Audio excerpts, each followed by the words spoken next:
In 1536, the most powerful man in England decided his wife had to die. He had the law, he had the judges, he had the executioner. All she had was her dignity. Imagine waking up and knowing, with absolute certainty, that today is the last day of your life. Not because you're sick, not because of some accident, but because a king decided it. The date is May 19th, 1536. The place is the Tower of London. And the woman lying awake in her cell, listening to the sound of hammers outside her window, hammers building the scaffold where she will die in a matter of hours, is the Queen of England. Her name is Anne Boleyn, and what happened to her in the spring of 1536 is one of the most brutal, most calculated, and most deeply personal acts of political murder in the history of the British monarchy. This is Dark Chronicle. To understand what happened on that scaffold, you have to understand who Anne Boleyn was, and more importantly, who she wasn't. She wasn't born a queen. She wasn't even born particularly high in the English nobility. Her father, Thomas Boleyn, was an ambitious courtier. Her mother came from one of England's most powerful families, the Howards. But that connection only went so far. Anne was never supposed to be the most important woman in England. But Anne Boleyn had something that most women of her time were never allowed to develop: an education. She spent her formative years at the French court, first in the household of Margaret of Austria in the Netherlands, then in France itself, serving Queen Claude. This wasn't just finishing school. The French court of the early 16th century was one of the most intellectually alive places in Europe. Renaissance ideas were flooding in from Italy. Religious reformers were challenging the authority of the church. New ways of thinking about politics, about power, about the role of women, all of it was circulating in the salons and corridors, where a young Anne Boleyn was watching, listening, and learning. She returned to England around 1521, and she was different from the other women at the English court. She was sharper, more confident. She had opinions, and she expressed them. She dressed with a French flair that turned heads. She danced, she debated, she played music. In an era when women were expected to be decorative and obedient, Anne Boleyn was neither. And then King Henry VIII noticed her. Henry VIII is one of those historical figures so enormous that it's easy to turn him into a caricature.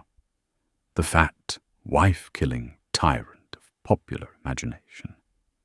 But in the early 1520s, Henry was not yet that man. He was in his early 30s, tall, athletic, educated, and still capable of genuine charm. He had been married to Catherine of Aragon for over a decade. That marriage had produced one surviving child, a daughter, Mary, but no male heir, and the lack of a son was becoming a crisis. Henry began pursuing Anne Boleyn around 1526. His letters to her survive, passionate, almost desperate in their need for her attention, her affection, her presence. Anne, remarkably, didn't simply give in. Where other women had become Henry's mistresses and been discarded, Anne held back. She would be his wife or nothing. What followed was one of the most consequential romantic and political standoffs in European history. Henry wanted an annulment from Catherine of Aragon. Catherine refused. The Pope, effectively under the control of Catherine's nephew, Holy Roman Emperor Charles V, refused to grant one. And so Henry did something no English monarch had done before. He broke with Rome.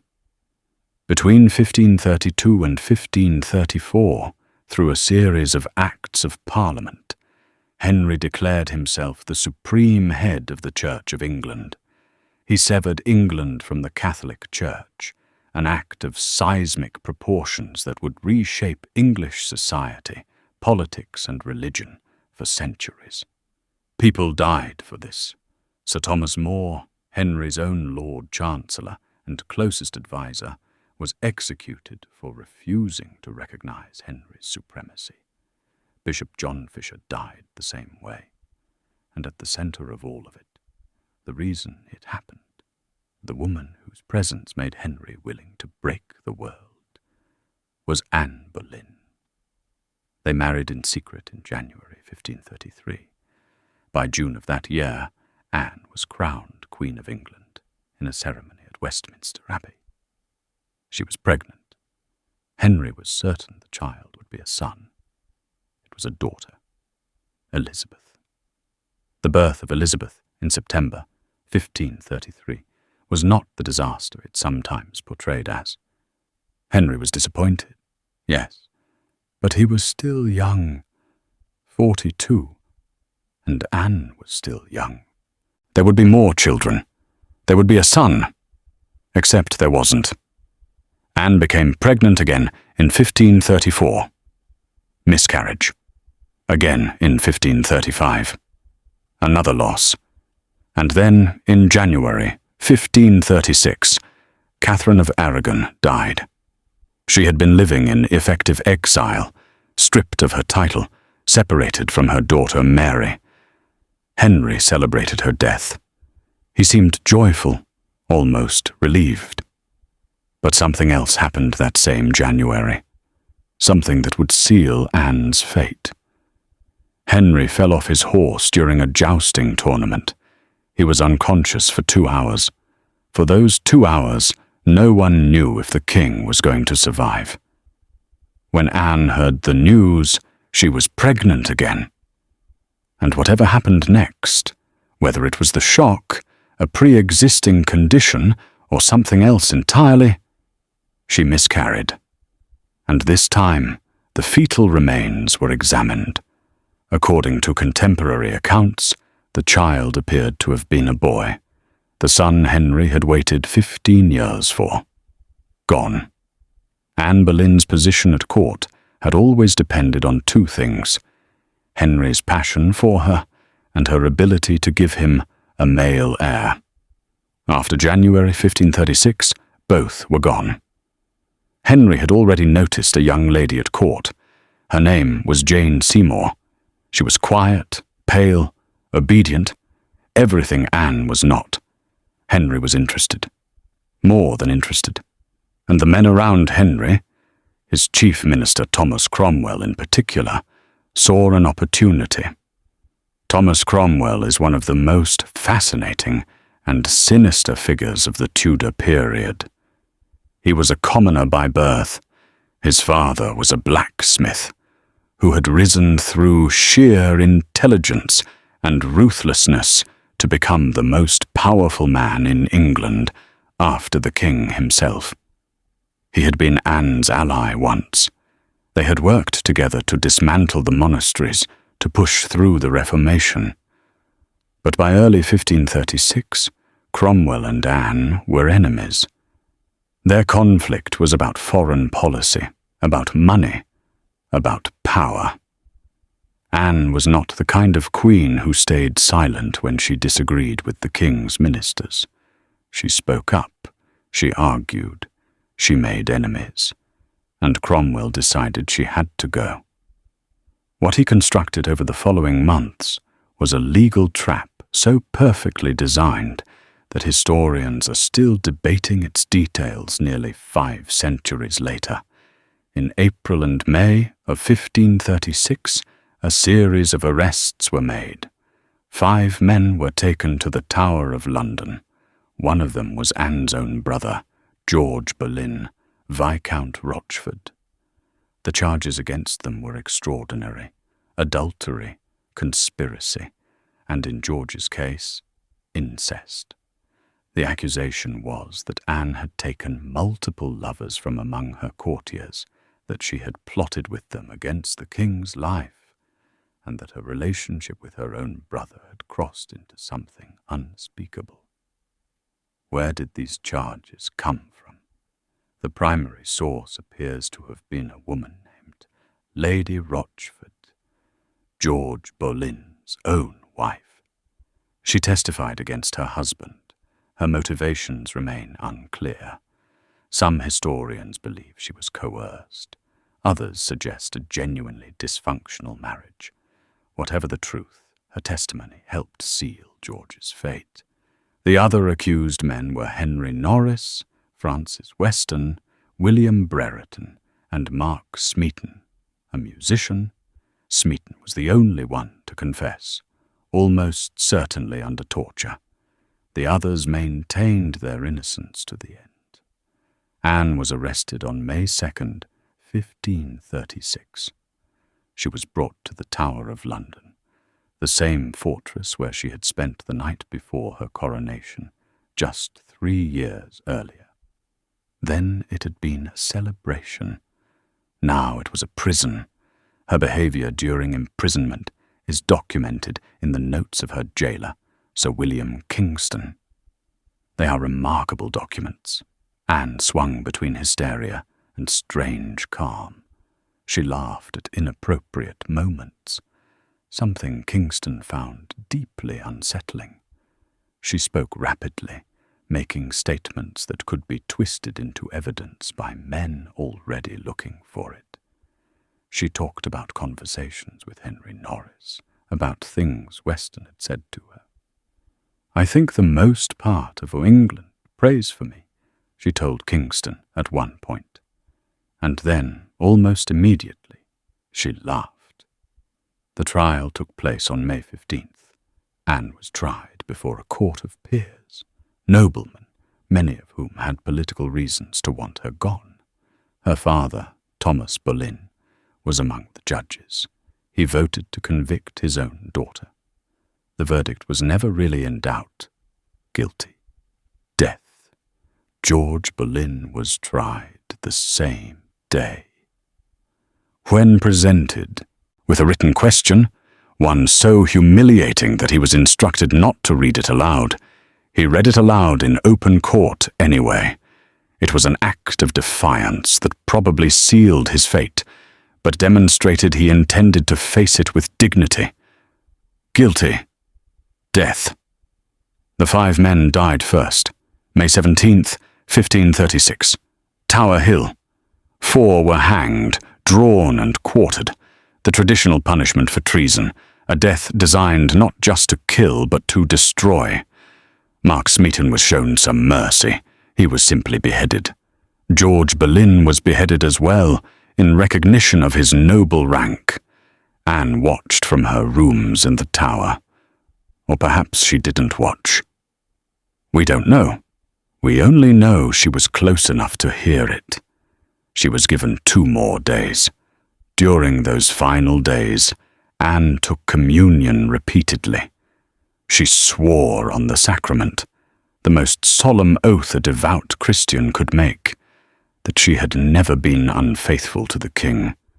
"I pray God save the king and send him long to reign over you," she reportedly said, "for a gentler nor a more merciful prince was there never, and to me he was ever a good, a gentle, and sovereign lord." Whether she meant it, or was performing for the record, or both, we cannot know. She was reportedly calm. She made a grim joke about her execution, touching her neck and saying the executioner would have no trouble, for she had a little neck. She laughed. That laughter runs through every account of her final days like something disconcerting. Not the laughter of someone who doesn't care, but perhaps of someone who has moved past caring into a place where ordinary emotions no longer apply. The night before her execution, she asked her ladies to remember her. She gave away small personal items. She prayed. And outside her window, the hammering continued. Dawn came early in May. Anne would have heard the city waking, the distant sounds of London, the gulls on the Thames, the bells of churches, whose supreme head was now the man who had ordered her death. She dressed carefully. She chose a grey damask gown trimmed with ermine, fur reserved for royalty. She was a queen. She would die as one. The execution had originally been scheduled for the 18th. It was postponed, for reasons that remain unclear. This extra day of waiting, hearing the scaffold outside her window, and knowing it was built for her, must have been its own particular torment. The crowd that gathered on Tower Green on the morning of May 19th was smaller than a typical public execution. Henry had made a deliberate choice to hold the execution within the Tower walls rather than the more public Tower Hill. Whether this was a final mercy, sparing her the full humiliation, or political calculation, limiting the size of the sympathetic crowd, is a question history cannot definitively answer. Anne was led from her rooms to the scaffold. She walked with composure. Witnesses described her as pale but calm. She was attended by 4 of her ladies-in-waiting, women who had served her, and who would now watch her die. The executioner was not the Tower's regular headsman. Henry had sent to Calais for a specialist, a swordsman. Death by sword rather than by axe was considered a more refined execution, associated with continental European practice. Whether Henry ordered the swordsman as a final act of consideration for the woman he had once loved, or as a practical measure to ensure a quick, clean death so he could move on to Jane Seymour without delay, again, we cannot say for certain. The swordsman from Calais wore a disguise. His identity was concealed. Anne mounted the scaffold and turned to face the crowd. What she said next has been preserved in multiple contemporary accounts, and while the exact wording varies slightly, the substance is consistent. She thanked the king. She praised his mercy. She asked the crowd to pray for her. She said she came to die according to the law, and thus she would accuse no one. She asked those who had loved her not to grieve. Then her ladies removed her headdress and replaced it with a small white cap, tucking her dark hair up underneath it, exposing her neck. She knelt. Execution by sword was performed with the condemned kneeling upright, no block. She began to pray. "To Jesus Christ I commend my soul," she said, or words very close to those. The swordsman had devised a small deception to ensure she would not flinch at the last moment. He called out to his assistant, asking for his sword, while the actual sword was already in his hand, hidden from her sightline. She was still praying when the blade fell. It took one stroke. Her head was held up for the crowd to see, as was customary. One of her ladies, overcome, fainted. The others moved forward to wrap the body. Anne Boleyn, Queen of England, was 35 years old. She had been queen for 3 years, 2 months, and 22 days. What happened immediately afterward tells you almost everything you need to know about the true nature of what had just occurred. Henry VIII spent the day of Anne's execution hunting. That evening, he was rowed down the Thames to the house where Jane Seymour was staying. The next morning, less than 24 hours after Anne's death, he and Jane Seymour were formally betrothed. They married 10 days later. Anne's body was buried in an unmarked grave in the chapel of St. Peter ad Vincula within the Tower of London. No elaborate funeral. No state mourning. The woman who had helped reshape the religious identity of an entire nation was put in the ground without ceremony. Her daughter Elizabeth, not yet 3 years old, was declared illegitimate. Elizabeth would grow up navigating the reigns of her father, her brother Edward, and her half-sister Mary, before finally becoming, at age 25, Elizabeth I of England, one of the greatest monarchs in European history, the daughter of the woman buried in an unmarked grave in the Tower. As for the charges against Anne, adultery, conspiracy, incest, historians have almost universally concluded they were fabricated.